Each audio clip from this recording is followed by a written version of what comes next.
பிரியமான தேவனுடைய பிள்ளைகளே, சில நேரம் உலக பிரகாரமா ஒரு பழமொழி சொல்லுவாங்க, கேள்விப்பட்டிருக்கீங்களா?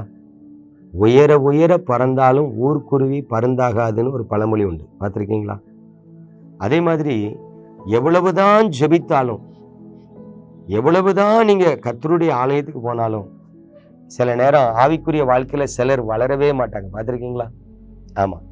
இப்போ உதாரணத்துக்கு கோயில் குட்டியார்னு ஒருத்தர் இருப்பார், ஆலயத்திலே இருப்பார். அங்கே பெருக்கிற வேலை, துடைக்கிற வேலை, மெழுகுத்திரி ஏற்றுற வேலை, விளக்குக்கு எண்ணெய் ஊற்றுற வேலை, சேர் எடுத்து போடுற வேலை, எல்லா வேலையும் அவர் தான் செய்வார். ஆலயத்திலே கிடப்பார். ஆனால் அவர்கிட்ட ஜெப வாழ்க்கை இருக்கான்னு பாருங்க, இருக்கார். பரிசுத்த வாழ்க்கை இருக்கான்னு பாருங்க, இருக்கார். கர்த்தருக்கு பயந்த வாழ்க்கை இருக்கான்னு பாருங்க, இருக்கார்.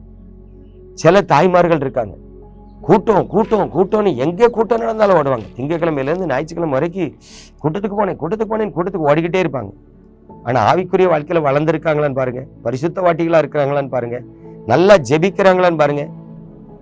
சவள பிள்ளையா இருக்கும், எடுப்பார் கைப்புள்ள மாதிரி, விவரம் தெரியாத கூமுட்டையா இருக்கும். பார்த்துருக்கீங்களா? எதுக்காக சொல்றேன்னா, வசனத்துக்கு கீழ்ப்படியாத வாழ்க்கை குணப்படாத வாழ்க்கை. நீங்க என்னதான் ஆலயத்திலே கடந்தாலும், நீங்க என்னதான் கூட்டம் ஓடினாலும், தேவனுடைய வசனத்துக்கு கீழ்ப்படியலையா, ஆவிக்குரிய வளர்ச்சியே இருக்க, வெறுமையா இருப்பீங்க. வேதம் சொல்லுது, தேவனுடைய பிள்ளைகளே, லூக்கா 6ஆம் அதிகாரத்துல 27ஆம் வசனத்துல கர்த்தர் சொல்றாங்க, எனக்கு செவி கொடுக்கிற உங்களுக்கு நான் சொல்லுகிறேன், உங்கள் சத்துருக்களை சிநேகியுங்கள், உங்களை பகைக்கிறவர்களுக்கு நன்மை செய்யுங்கள். பாருங்க, ஆண்டவர் சொல்றார், எனக்கு செவி கொடுக்கிற உங்களுக்கு சொல்றேன். அப்போ ஆண்டவருடைய ஆலயத்துக்கு வந்தாலும் அவருடைய வார்த்தையை கவனிக்காத செவி கொடுக்காதவனுக்கு இல்லை. ஆண்டவருடைய ஆலயத்துக்கு வந்து கர்த்தருடைய வார்த்தையை கருத்தா கவனிச்சு அவருடைய வார்த்தைக்கு செவி கொடுக்கிறவனுக்கு ஆண்டவர் சொல்றார், உங்கள் சத்துருக்களை சிநேகியுங்கள், உங்களை பகைக்கிறவர்களுக்கு நன்மை செய்யுங்கள். இன்னைக்கு உலக பிரகாரமா நம்ம வாழ்க்கை எப்படி இருக்கு? நம்மளை நேசிக்கிறவங்களை நம்ம நேசிப்போம், நம்மளை பகைக்கிறவங்களை நம்ம பகைப்போம். நமக்கு பிடிச்சவங்களுக்கு நன்மை செய்வோம், நமக்கு பிடிக்காதவங்களுக்கு ஒரு நன்மையும் செய்ய மாட்டோம்.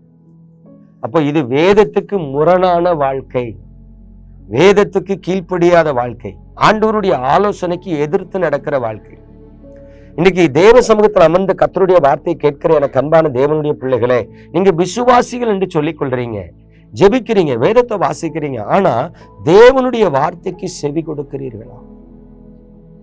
அப்படி செவி கொடுக்கலன்னா வளரவே மாட்டீங்க. நிறைய பேரை பார்த்திருக்கேன், நல்ல ஜெப கூட்டங்களுக்கு போவாங்க, அன்பு இருக்காது, பரிசுத்தம் இருக்காது, உண்மை இருக்காது, பாசம் இருக்காது. இதான் வெள்ளை அடிக்கப்பட்ட கல்லறை. உங்க வாழ்க்கை எப்படி இருக்கணும்? வெள்ளை அடிக்கப்பட்ட கல்லறையா இருக்கணுமா? தேவனுக்கு பிரியமான வாழ்க்கையா இருக்கணும். அப்போ தேவனுக்கு செவி கொடுங்க. ஒண்ணு, நீங்க கர்த்தருக்கு செவி கொடுக்கணும், சத்துருக்களை நேசிக்கணும், உங்களை பகைக்கிறவர்களுக்கு நன்மை செய்ய. இந்த வார்த்தைக்கு கீழ்ப்படிஞ்சு வாழ்ந்து பாருங்க, உங்க இருதயத்துல எப்பவும் சந்தோஷம் மகிழ்ச்சியா இருக்கும். கர்த்தர் உங்க கூட இருப்பார், நீங்கள் ஆசீர்வதிக்கப்பட்டவர்களா இருப்பீங்க. நம்ம ஜெபிப்போமா?